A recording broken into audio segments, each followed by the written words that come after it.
right, guys, join me as we make this adorable little elf Christmas tree dollhouse. I'll try to link all of the materials so that you can find them easier. First, we're going to start with a Christmas tree shelf. The one that I used came in 3 parts, but you can find several different options and all of them will work. We're going to start with a little bit of light sanding just to clean up this wood. And if you aren't able to find a shelf, there are actually a lot of plans online where you could build your own if you want to try that. Once your boxes are all sanded, you can go ahead and paint the side walls and ceiling of each piece and just the inside of these for now.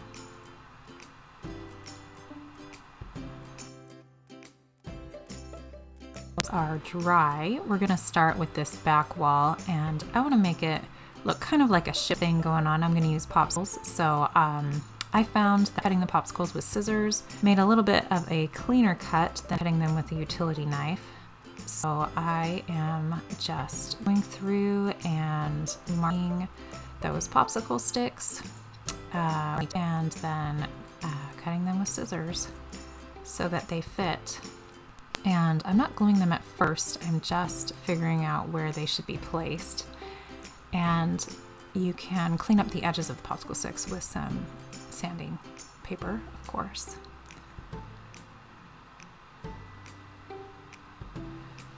As you move on to the next row, you want to make sure that the seams in the popsicle sticks are coming at different times in each line so that they don't line up too much. Now that I've got 2 of my rows planned out, I'm going to go ahead and put some wood glue on the back of my shelf, and then I will stick those popsicle sticks in permanently. Now, because popsicle sticks aren't the highest quality glue, they are going to warp a tiny bit with the wood glue. I actually liked that effect. I was adding this shiplap bin to get some texture, so I went ahead and let them warp a little bit. If you didn't want them to warp, you could put down a heavy book on top of them or a piece of wood that you clamp in place. And I'm going to go ahead and I'm going to repeat this process for each piece, the top, middle, and bottom pieces of the shelf. I'm going to go ahead and leave these to dry overnight, and once they're dry, I went ahead and did a couple coats of this folk art chalk paint. Typically, I love this folk art acrylic paint.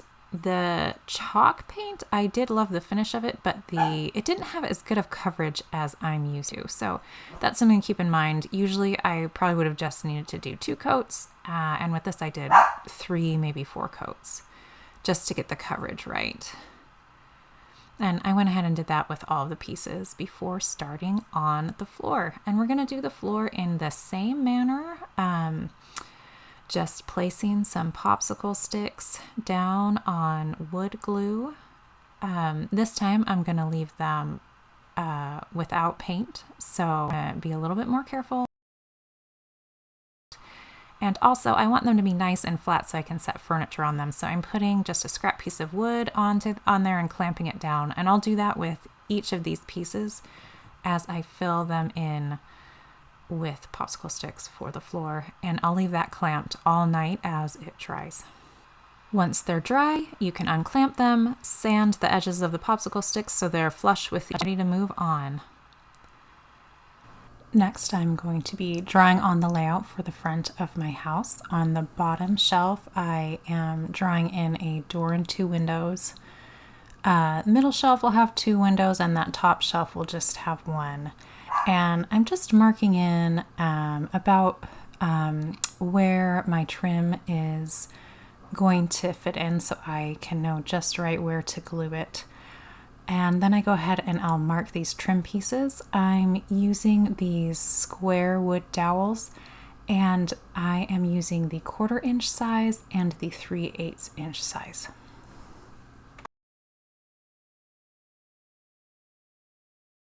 It is really handy to have one of these rulers, even if you can't figure out which way to put it, to get those miter corners, but it does really help.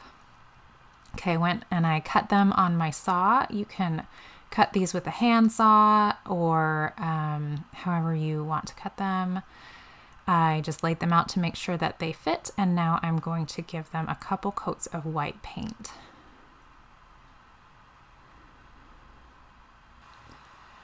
Once that paint is dried, I'm going to line those up with my drawings, and once they're all in place, I'm going to glue them where they go. Because these shelves have such thin wood casings, I'm not going to use any kind of nail or anything to adhere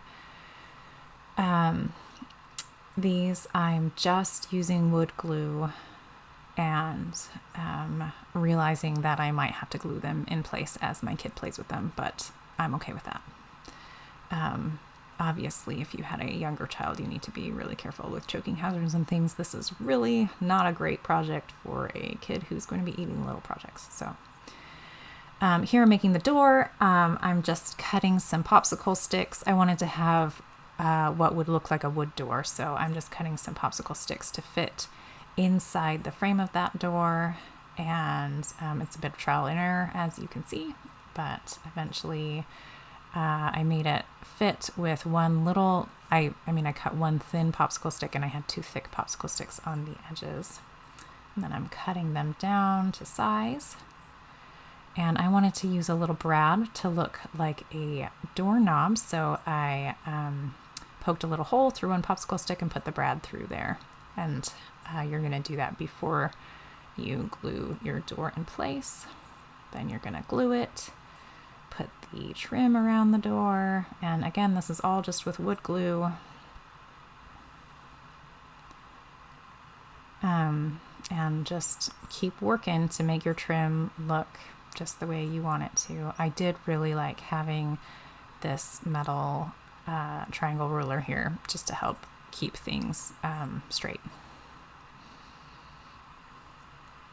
The glue does take a while to dry, so again, I would just do the gluing part and I would set it aside overnight just to let it dry really well before working with it again.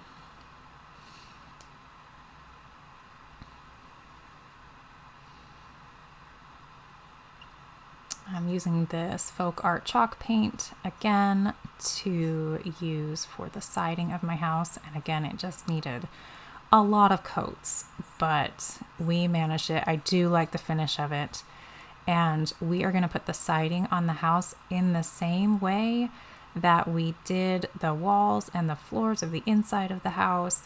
It's a little trickier now because we have to work around all of the windows and the door.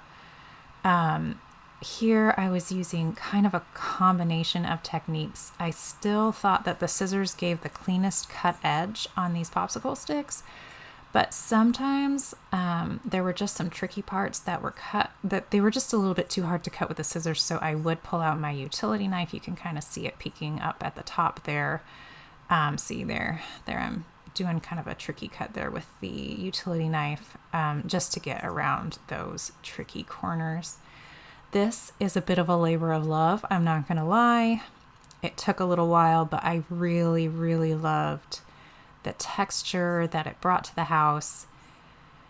I just thought it added so much more character than just painting it a plain color, but you certainly could paint it a plain color, and you could even paint on lines to make it look like it has siding. That would be very doable as well.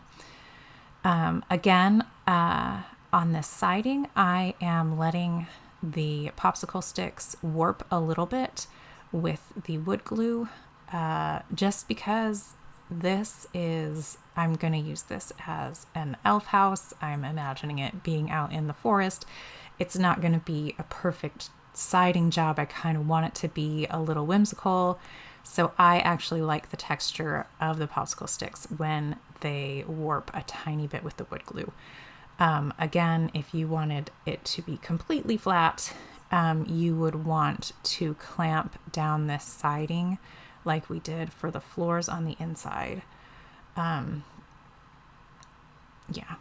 it would be tricky to do around all of that window trim and stuff, which is, yeah, probably more than I would want to do, but you certainly could do it, and that would get it to be more flat.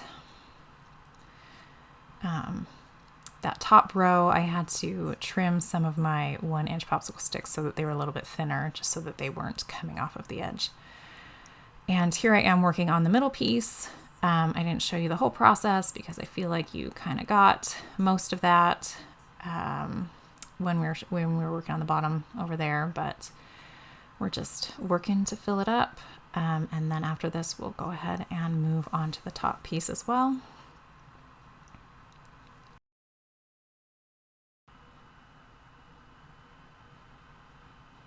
And there's that top piece. We're just going to fill it in with siding. And again, the siding, you're going to want to wait a long time for it to dry, probably overnight. Obviously, you could do this when your windows trim is still wet with glue, but I liked having my windows and doors completely dry so that I wouldn't move them around as I was fitting the siding on. And then last of all, for this step, we're just going to paint the inside of the windows a nice dark color to give them a little bit of depth.